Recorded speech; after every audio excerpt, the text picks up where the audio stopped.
Nigerian Army Authority has issued a statement, denying threat messages issued against members of the public ahead of the planned mass protest slated for October 20, 2025 to demand for the release and freedom of the detained Biafra Republic agitation leader, Mazi Nnamdi Kanu, just as the organizer and chief campaigner, Omoyele Sowore, the publisher of SaharaReporters news media, met to seek understanding with the former president of Nigeria, Goodluck Ebele Jonathan, who, according to Sowore, promised to visit President Bola Ahmed Tinubu to discuss the issue with him. Nigerian Army, in a statement on Friday, said, "The attention of the Nigerian Army, NA, has been drawn to a misleading publication by SaharaReporters alleging that a Facebook page purportedly operated by military personnel issued veiled threats against certain individuals ahead of a planned October 20 protest. The report is not only false but a deliberate attempt to misinform the public and discredit the noble institution of the Nigerian Army.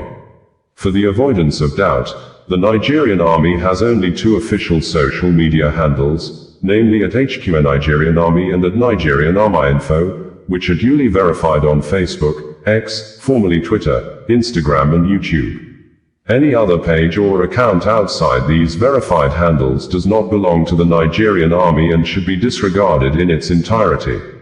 It is pertinent to state that certain civilians and online content creators now operate pages that post military-related contents purely for the purpose of generating online traffic and monetary gain. Such pages have no affiliation whatsoever with the Nigerian Army. The NA therefore dissociates itself completely from any post, statement, or activity emanating from these unauthorized sources. The Nigerian Army remains a professional, disciplined and apolitical institution committed to the defense and unity of the Federal Republic of Nigeria. In the discharge of its constitutional responsibilities, the NA continues to uphold the highest standards of professionalism, adherence to the rule of law, and respect for human rights. The general public and media practitioners are hereby enjoined to verify all information concerning the Nigerian Army only through its official platforms or the Directorate of Army Public Relations before publication or dissemination. The Nigerian Army therefore urges SaharaReporters and other media outlets to exercise due diligence in verifying the authenticity of their sources to avoid the spread of falsehood capable of misleading the public and undermining national security. Omoyele Sowore, in a statement made available through his personal social media accounts on Friday, said that, "Earlier today in Abuja, I met with former President Goodluck Jonathan to discuss the continued incarceration of Mazi Nnamdi Kanu. President Jonathan agreed that there is an urgent and compelling need to address this matter decisively and justly. I thank him sincerely for recognizing the importance of resolving Kanu's case in the interest of peace, fairness, and national healing. Particularly assuring was that he promised to meet Asiwaju Bola Ahmed Tinubu to discuss this issue as soon as possible." With this, former President Jonathan joins a growing list of Nigerians who have called for justice in Nnamdi Kanu's case, a list that already includes ex-Vice President Atiku Abubakar, Femi Falana, SAN, Senator Shehu Sani, and many others across political and regional divides. Mazi Nnamdi Kanu remains in detention today because he took up the just cause of confronting the long-standing issue of marginalization in Nigeria.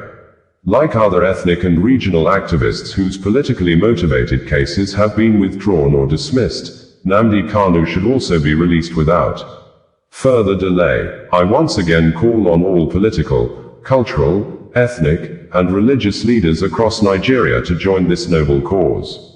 In particular, I invite my brothers and sisters from the Southeast, Mr. Peter Obi, Charles Chukwuma Soludo, Alex Ciotti, Francis Nwaifaru, Peter Mbar, Hope Uzodinma, Obiageli Ezekwesili, John Mbata of Ohaneze and Igbo worldwide, as well as Nigerians of conscience everywhere, to lend their voices to the call for justice and freedom. Nnamdi Kanu should be set free. And I remain firmly committed to peacefully mobilizing for justice and freedom in this matter. On Thursday, Omoyele Sowore in a statement challenged the decision to set free and grant presidential state pardons to convicted individuals by President Bola Ahmed Tinubu without considering the release of Mazi Nnamdi Kanu. According to Sowore, Today, President Bola Tinubu extended pardons to a long list of convicted individuals, including a cocaine trafficker serving a life sentence, an alleged coup plotter, Maman Vatsa, the late Nnamdi Azikiwe and Herbert Macaulay, and even Farouk Lawan, the former lawmaker convicted for taking bribes on tape.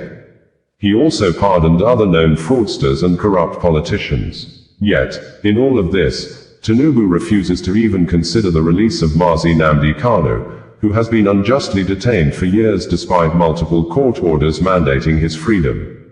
It is a glaring hypocrisy. Criminals and political thieves are forgiven, celebrated, and rehabilitated, while a man demanding self-determination and justice remains behind bars and tossed around in courts with the pretense that somehow it is about law.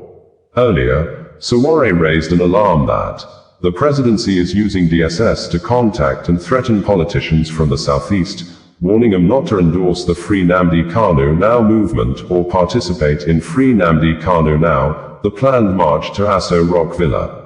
They've contacted some names mentioned in my postings to gaslight them, claiming the protest was to foment chaos and violence. They're terrified.